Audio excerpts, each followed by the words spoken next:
Tout le monde dans le complexe Oluwaseun s'accordait sur une chose. Si la méchanceté était une profession, Madame Eunice Balogun serait professeure titulaire. Elle n'était pas seulement une propriétaire, elle était un système. Son complexe se trouvait au cœur de Surulère. 10 chambres, 2 salles de bain qui pleuraient quand on tirait la chasse, et une propriétaire qui régnait comme un dictateur militaire sous caféine. Les pauvres locataires y vivaient non pas parce qu'ils le voulaient, mais parce que le loyer à Lagos n'avait aucune pitié et que la faim ne respectait pas la dignité. Madame Balogun se réveillait en colère. Pas une colère de bonjour, mais une colère du genre qui m'a offensée dans mon rêve. À 6 heures du matin, elle était déjà dans le complexe, enveloppée dans son pagne, les mains sur les hanches, criant comme un crieur public engagé par la souffrance elle-même. Vous tous dehors. Si vous ne sortez pas, le loyer augmentera par émotion. Personne ne la contestait, personne ne riait, personne n'éternuait même bruyamment, parce que Madame Balogun avait du pouvoir, et elle l'utilisait comme une arme. Il y avait Papa Kunle, un chauffeur retraité dont le dos se courbait comme un point d'interrogation. Si son loyer était en retard d'un jour, Madame Balogun l'annonçait à tout le complexe comme une nouvelle de dernière minute. Cet homme pense qu'il est président. Regardez son âge, et il me doit encore. Il y avait Sadia, une vendeuse de nourriture, veuve avec 2 enfants et un sourire fatigué. Madame Balogun avait un jour renversé sa soupe par terre parce que des clients étaient assis sur la véranda. Ce n'est pas un restaurant. Vous voulez gâcher l'image de mon complexe? Image. Comme si le complexe en avait une. Et puis, il y avait Emeka, un étudiant en dernière année qui survivait à base de gari et d'espoir. Quand Madame Balogun l'attrapait en train de charger son téléphone à la prise du couloir, elle criait comme si Nepa s'était effondré. Vous minez du bitcoin ici? La police va s'occuper de vous. Et la police s'en occupait. Madame Balogun aimait la police, comme les riches aiment les chiens de garde. 2 agents venaient souvent, le sergent Lawal et le caporal Chic. Ils ne posaient jamais de questions. Ils n'écoutaient jamais les locataires. Madame Balogun se contentait de pointer du doigt. Celui-ci m'a insulté. Celui-là m'a regardé d'une certaine façon. Celui-ci a respiré rudement. Et la police agissait comme des lutteurs avec des matraques. Les locataires apprirent rapidement une chose. Le silence était la survie. Parce qu'où irait-il? Lagos ne se souciait pas de la justice. Lagos se souciait des reçus de loyer. Un après-midi chaud, Madame Balogun rassembla tout le monde. Elle sourit. Rien que ça faisait peur. J'ai de bonnes nouvelles, dit-elle. Les locataires se détendirent pendant exactement 2 secondes. Le loyer a augmenté. Le complexe à l'état. Pas d'avis? Demanda faiblement Papa Kunlel. Madame Balogun se tourna lentement. Avis? M'avez-vous donné un avis avant d'être né pauvre? Personne ne rit. Si vous ne pouvez pas payer, ramassez vos affaires. Ce n'est pas une charité. Les yeux de Sadia se remplirent de larmes. Emeka fixait le sol. La peur pesait sur la poitrine de chacun comme du ciment. Cette nuit-là, les gens pleurèrent doucement dans leur chambre.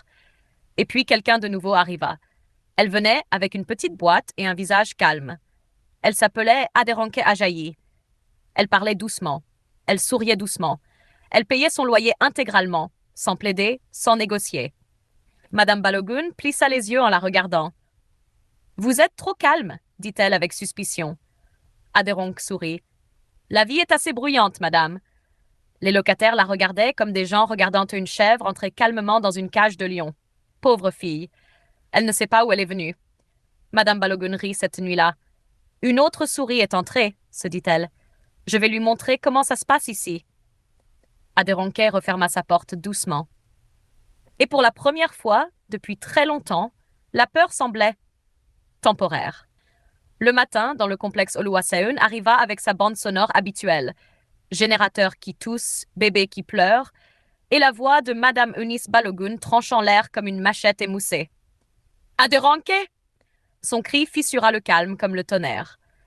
Les locataires regardaient par les rideaux comme des prisonniers observant la liberté, avec prudence, peur et curiosité. Aderonke sortit calmement, portant des sandales et une robe simple, cheveux attachés proprement. Calme. Trop calme. Le genre de calme qui insulte la folie. Madame Balogun se tenait au milieu du complexe, les bras croisés, les yeux flamboyants. « Alors, vous pensez être spécial » aboya-t-elle. Vous ne me saluez pas? Vous ne me craignez pas? Vous ne tremblez même pas? Aderonke inclina légèrement la tête. Bonjour, madame. Ce salut ne fit pas bonne impression. Madame Balogun rit, un rire aigu et laide. Ne me dites pas bonjour. Vous pensez pouvoir venir ici et faire la sainte? C'est mon complexe. Je sais, répondit Aderonke doucement. C'est pourquoi j'ai payé mon loyer. Le complexe se figea. Madame Balogun s'avança. Vous répondez? Je parle, répondit Aderonke. Il y a une différence. C'est alors que la folie pointa officiellement le bout de son nez. Madame Balogun se jeta. Elle gifla. Ou plutôt, elle essaya. Aderonke attrapa son poignet en plein mouvement. Des exclamations s'envolèrent dans le complexe comme des oiseaux effrayés. « Lâchez-moi » cria Madame Balogun. Aderonke ne leva pas la voix. On ne frappe pas les gens pour se sentir puissant. C'est de la faiblesse. Madame Balogun hurla. « Police! Police! Elle m'agresse !» Comme des chiots obéissants entendant un sifflet, le sergent Lawal et le caporal Chiquet arrivèrent en quelques minutes, matraque brandie avec confiance achetée par la corruption. « Quel est le problème, madame » demanda le sergent Lawal en se roulant déjà les épaules. « Cette fille » cria Madame Balogun. « Elle m'a attaqué. Occupez-vous d'elle. » Les agents ne posèrent pas de questions. Ils ne le faisaient jamais. « Restez immobile, dit le caporal Chiquet, levant sa matraque. Aderonke soupira. Vraiment soupira. « J'espérais que ça n'en arriverait pas là, » murmura-t-elle. La matraque descendit. Elle ne toucha jamais sa cible. Aderonke bougea. Vite. Trop vite.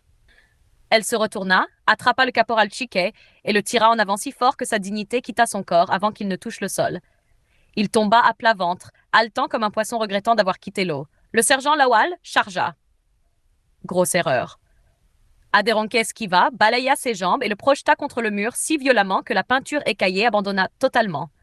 Le complexe explosa de cris. Les locataires oublièrent la peur. Les téléphones sortirent. Les bouches restèrent béantes. Madame Balogun chancela en arrière. « Jésus » Aderonke attrapa le sergent Lawal par le col. « Aimez-vous battre les pauvres » demanda-t-elle calmement. Il gémissait. Elle le lâcha. Le caporal Chiquet se redressa en titubant, maintenant en colère, son orgueil blessé. Aderonke sourit tristement. Les 10 secondes suivantes devinrent légendaires. Elle le désarma, elle le fit trébucher, elle le maîtrisa et lui infligea une correction si complète qu'elle éduqua ses ancêtres. Quand ce fut fini, les 2 agents gisaient au sol, gémissant comme des hommes rencontrant pour la première fois les conséquences. Aderonke se tourna vers Madame Balogun. La propriétaire tremblait.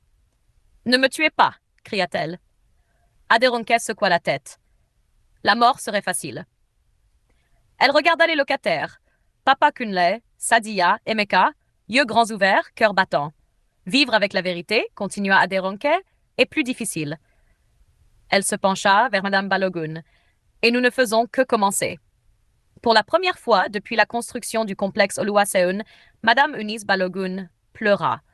Pas des larmes bruyantes, des larmes brisées, et tout le monde sut. Ce n'était plus un combat. C'était une rétribution. Ronke Adeyemi décida que si la taille refusait de grandir naturellement, elle grandirait par la force. Parce que dans le monde de Ronke, les problèmes n'étaient pas acceptés. Ils étaient harcelés jusqu'à la soumission. La première solution fut la prière.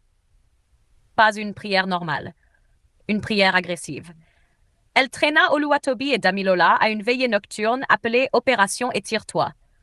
Le pasteur criait dans le microphone, la sueur volant comme la pluie. Tout ce que l'ennemi a compressé doit s'étendre, rugit la congrégation. Ronke serrait fortement les mains de ses fils. Mets-toi sur la pointe des pieds, murmura-t-elle avec urgence. La foi a besoin de coopération. Oluwatobi cligna des yeux. Maman, ma jambe tremble. Tremble avec croyance, siffla-t-elle. Après 7 heures de cris, rien ne changea, sauf la voix de Ronke. Ensuite vinrent les médicaments traditionnels. Une femme de la rue voisine affirmait que son fils avait grandi de 10 centimètres après avoir bu quelque chose qui sentait la rouille et le regret. Ronke ne posa aucune question. Elle acheta 2 bouteilles. « Bois » ordonna-t-elle à la maison. Damilola renifla le liquide. « Maman, ça sent la punition de lézard. »« Bois ça » s'emporta Ronke. « Tu veux rester comme ça pour toujours ?» Oluwatobi prit une gorgée et eut un haut-le-cœur. « Maman, si la taille ne me tue pas, ça le fera. » Adekunle entra, vit la bouteille et fronça les sourcils. Ronk, dit-il prudemment, qu'est-ce qu'il y a exactement là-dedans? De la croissance, répondit-elle. Adekunle la versa dans l'évier. Ronk cria comme si quelqu'un venait de jeter son destin. Puis vint l'argent. Elle réserva une clinique privée. Médecin étranger. Blouse blanche. Accent sérieux. Le médecin étudia les examens et soupira. Madame, génétiquement parlant, vos fils vont bien. C'est simplement leur constitution. Ronk se pencha en avant. Docteur, est-ce que l'argent peut motiver les os? Le médecin cligna des yeux. Pardon? Je demande combien coûte la taille, dit-elle fermement.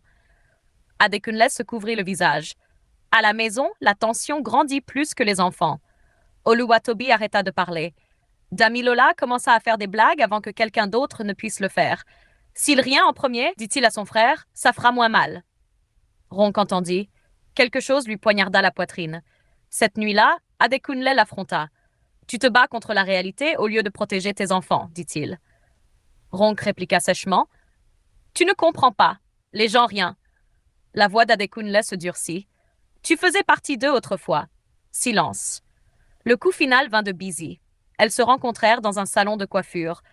Ronk se plaignit sans arrêt. Busy écouta en silence, puis dit « Ronk, sais-tu ce qui est pire que d'être petit ?» Ronk croisa les bras. « Quoi ?»« Avoir une mère qui a honte de toi. » Les mots tombèrent comme le tonnerre. Ronk rit faiblement. « N'exagère pas. » Busy la regarda droit dans les yeux. « Tes fils n'ont pas besoin de taille. Ils ont besoin de paix. » Ronk se leva, le sac tremblant dans sa main. Elle rentra chez elle. Ce soir-là, elle regarda ses fils dormir. Recroquevillés. Petits. Parfaits. Pour la première fois, elle ne les mesura pas. Elle se souvint de chaque insulte qu'elle avait lancée et les vit se refléter dans les yeux de ses enfants. Son orgueil se fissura enfin. Mais s'excuser est plus difficile que prier. Et Ronk n'avait toujours pas prononcé les mots à voix haute. Pas encore. Ronk Adeyemi apprit trop tard que la vie a un sens de l'humour cruel. Juste au moment où elle pensait que le pire était passé, la vie se racla la gorge et dit « Laisse-moi finir mon propos ». Cela se produisit lors de la journée portes ouvertes de l'école d'Oluwatobi. Les parents se rassemblèrent. Téléphone sorti, les enfants alignés par taille. Ronk se tenait fièrement à côté de ses fils, jusqu'à ce que l'enseignante commence à les organiser. Les enfants plus grands ici, les plus petits ici. Oluwatobi et Damilola furent déplacés. Encore. Et encore. Finalement, ils se retrouvèrent seuls devant. Un parent rit. Un autre murmura, pas assez doucement. « Ceux-là sont en promotion ?» Le visage de Ronk brûlait. Puis quelque chose d'étrange se produisit. Oluwatobi leva la main. « Oui ?» demanda l'enseignante. Il s'éclaircit la gorge. « Madame, dit-il calmement, peut-on se ranger par âge plutôt que par taille ?» La taille n'est pas un accomplissement. Le silence frappa la salle. Les adultes se déplacèrent mal à l'aise.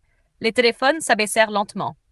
Les genoux de Ronk fléchirent. Cette phrase, simple, calme, se tenait plus haute que toutes les insultes qu'elle avait jamais lancées. Après l'événement, un homme s'approcha d'elle.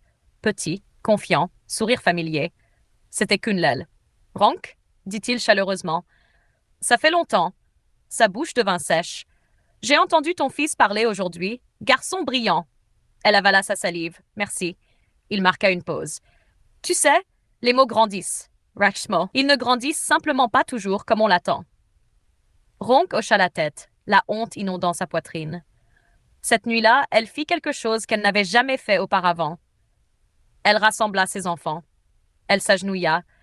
Les mères ne s'agenouillent pas souvent. L'orgueil déteste le sol. « Je suis désolée, dit-elle, la voix tremblante. Je me suis moquée des gens pour ce qu'ils ne pouvaient pas changer. Et je vous ai fait sentir que quelque chose n'allait pas chez vous. » Damilola cligna des yeux.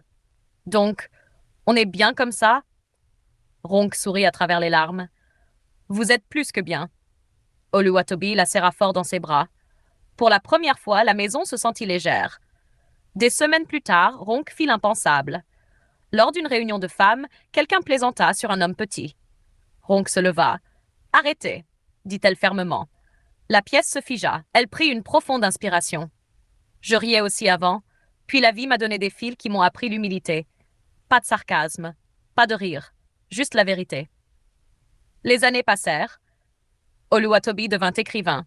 Damilola, comédien, transformant la douleur en plaisanterie. Ils étaient toujours petits, mais leur confiance était immense. Un soir, Adekunle sourit à Ronke et dit: Nos fils n'ont peut-être pas grandi en taille, mais toi si. Ronke rit doucement. Cette fois, c'était pas cruel, c'était guéri. C'est la fin de cette histoire. Ronke Adeyemi ne rit plus jamais de la taille. Pas parce que ses fils ont soudainement grandi, pas parce que la vie est devenue magiquement juste, mais parce que la sagesse a enfin grandi là où la moquerie vivait autrefois. Elle a appris que le rire utilisé comme une arme revient toujours, parfois emportant le visage des personnes que vous aimez le plus.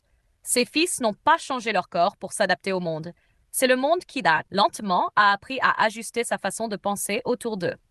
Et Ronk, elle est devenue plus silencieuse, plus gentille, plus sage. Une femme qui mesurait autrefois les gens en centimètres les mesurait désormais par leur impact. C'était la véritable croissance. Et elle était permanente. La leçon morale de cette histoire est: chaque être humain est complet, qu'il soit petit ou grand, bruyant ou silencieux, visible ou ignoré. La taille ne définit pas l'intelligence. La grandeur ne mesure pas la valeur. Et la confiance ne vient pas des os, mais de la conviction. La société doit désapprendre son obsession pour l'apparence physique et cesser de rabaisser les gens pour des choses qu'ils n'ont pas choisies. La moquerie ne rend personne supérieur. Elle ne fait que révéler l'insécurité. La véritable confiance, c'est se tenir droit dans ce que l'on est, même quand le monde essaie de vous courber. Personne n'est inachevé. Personne n'est une erreur. Tout le monde est déjà suffisant. Si cette histoire vous a touché, fait réfléchir ou vous a rappelé quelqu'un qui a besoin de confiance aujourd'hui, n'oubliez pas d'aimer, de partager et de vous abonner. Construisons un monde où les gens sont célébrés, pas mesurés, où le rire guérit et n'humilie pas, et où chaque personne, petite ou grande, se tient fièrement. Jusqu'à la prochaine histoire. Souvenez-vous, votre valeur n'a jamais été dans votre taille, elle est dans votre cœur.